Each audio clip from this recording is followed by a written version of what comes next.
여러분 안녕하세요. 얼룩말 지식공작소 대표 얼룩말입니다. 요즘 경제 상황에 대해 어떻게 생각하고 계신가요?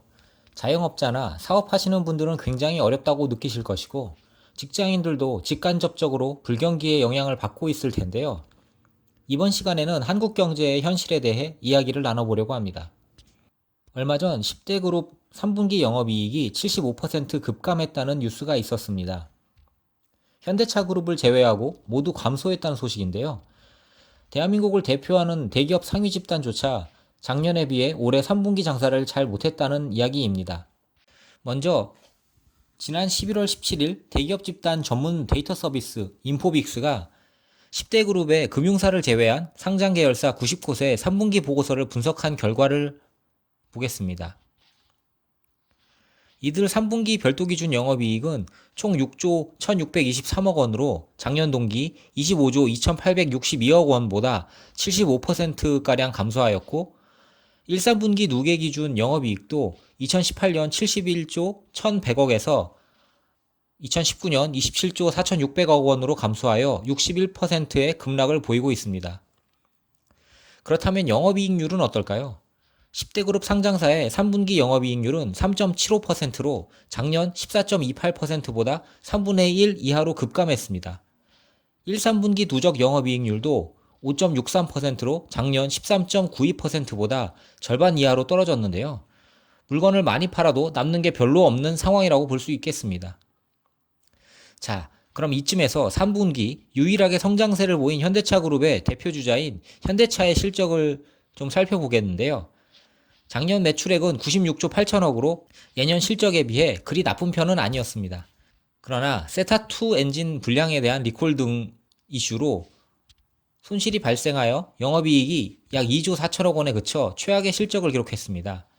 영업이익률이 2.5%니까 그냥 사업하지 말고 은행에 예금해 놓아도 그 정도의 수익을 거둘 수 있는 거였죠. 따라서 올해는 전년 기저효과로 인해 매출액과 영업이익이 증가한 것인데요. 업계에서는 올해 영업이익이 3조 5천억 원 그리고 영업이익률이 3%대를 기록할 것으로 예상하고 있습니다. 작년에 비해 상승은 하지만 예년 수준의 실적을 회복하지는 못하는 것으로 보고 있습니다. 재미있는 부분은 실적이 무척 안 좋고 미래에 대한 투자를 공격적으로 해야 하는 시기임에도 불구하고 현대차의 배당금이 상당히 높다는 것입니다. 이것은 아무래도 주주가치 극대화를 원하는 행동주의 펀드, 엘리엇 형님들 때문이겠죠? 지금 현대차 주가가 12만원 수준이니까 배당 수익률만 따져도 약 3% 수준으로 은행이자보다 낮습니다. 그럼 10대 그룹만 이렇게 어려운 상황이냐? 라는 물음에 상장사 전체 실적을 보도록 하겠습니다. 거래소에서 제공한 3분기 상장사 실적 자료에서 보듯 거래소에 등록된 모든 회사의 실적을 취합하여 정리한 순이익이 45% 감소한 것으로 나타났습니다. 너도 나도 모두 힘든 시기라는 것이죠. 사실 10대 그룹의 주력 사업을 살펴보면 대부분 수출 중심으로 비즈니스를 하고 있는 회사들이라고 볼 수 있습니다.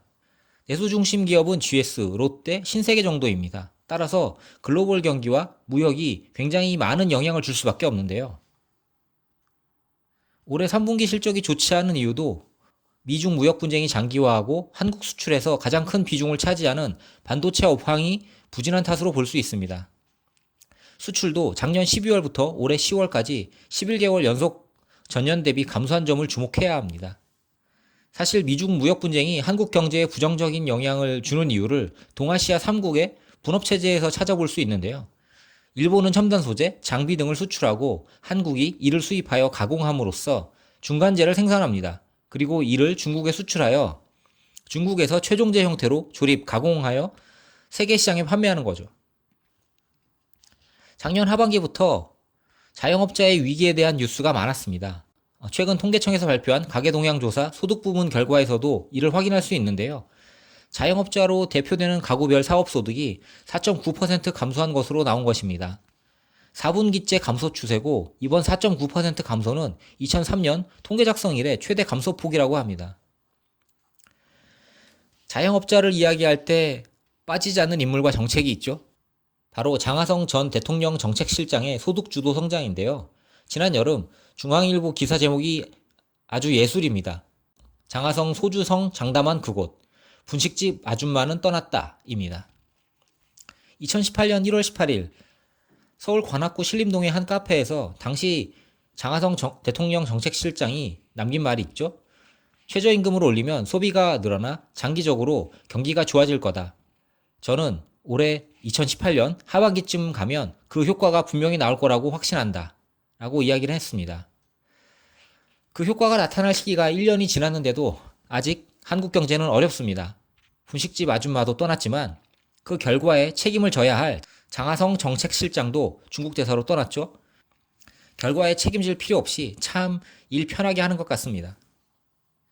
이분 이런 책도 쓰셨더라고요. 왜 분노해야 하는가? 이거 본인 염두에 두고 이야기하신 건가요?